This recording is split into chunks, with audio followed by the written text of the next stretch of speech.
Hi guys, it's been a really long time since we've gathered and have Ignite like how we used to before the MCO.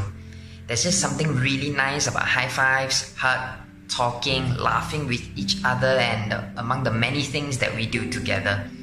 But because of COVID-19, we can't have Ignite, we can't high five, we can't hug, or we can't even sit down next to each other for lunch because that will put our friends in danger. For the same reason, we've been stuck at home and we get two kinds of reaction.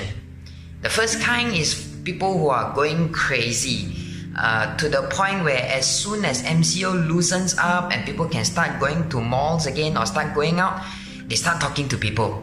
Even if they are total strangers, they're just really happy to be seeing another human face.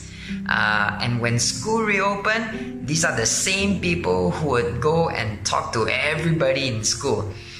These are the people whom I call extros, meaning they are extroverts and they gain energy from other people.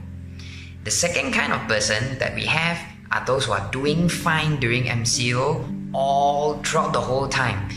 If they see people, okay. If they don't see people, also okay. And they continue to watch Netflix, continue to play games, and just enjoy themselves at home. And they're really having a blast at home.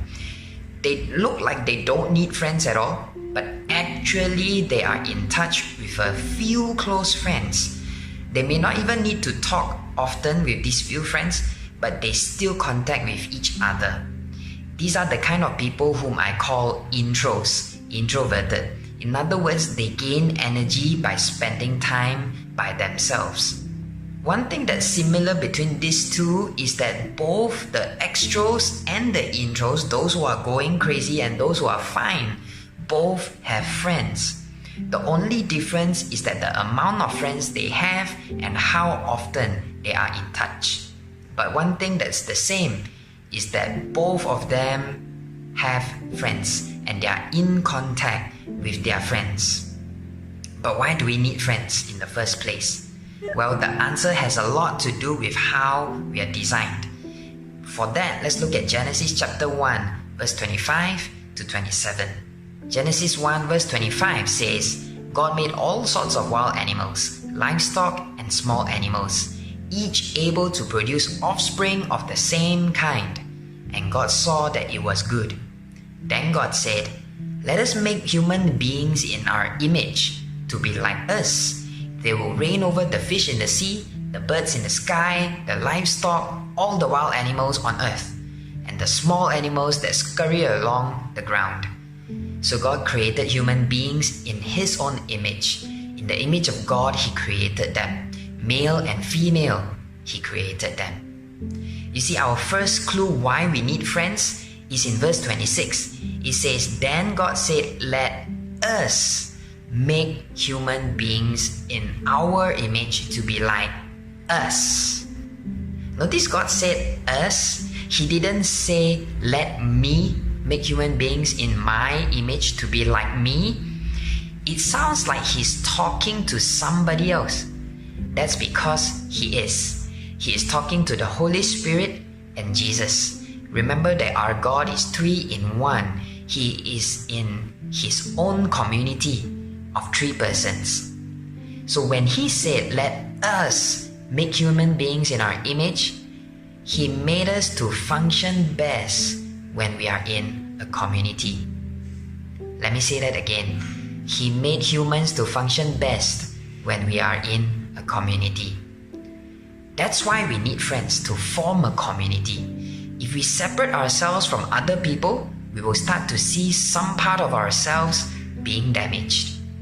For example, in prison where criminals are being punished for their crime, if a prisoner misbehaves and commit more crime when they are in prison, they will be put into an isolation cell, all by themselves with nobody else, for a maximum of 2 months. No one will talk to this prisoner, 0 interaction. The first 4 days, this person will experience anxiety. Give it a little bit more time, depression and suicidal thoughts will come. Give it even more time, they will begin to hurt themselves. The prison will then move the criminal back into a normal sharing cell in 2 months' time. That's a maximum of 2 months. If not, the prisoner would have gone crazy or would have killed himself or herself if they leave the criminal there any longer than 2 months. While this is happening in the prison, some of us are putting ourselves in our own self-made isolation cell. We distance ourselves and we don't talk to anyone. And we think we don't need friends. But that's not true at all. People can feel drained by meeting other people, those are the introverts, but it doesn't mean that we don't need friends at all. It just means that we don't have to spend so much time with friends to be connected, and that's okay.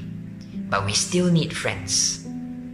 Just in closing, I want to just tell us that we all need to be connected, both with friends and with God, to function well and to fulfill the purpose that God had in mind when He made us. So what's that purpose? If you want to know, come join us next week and I'll tell you.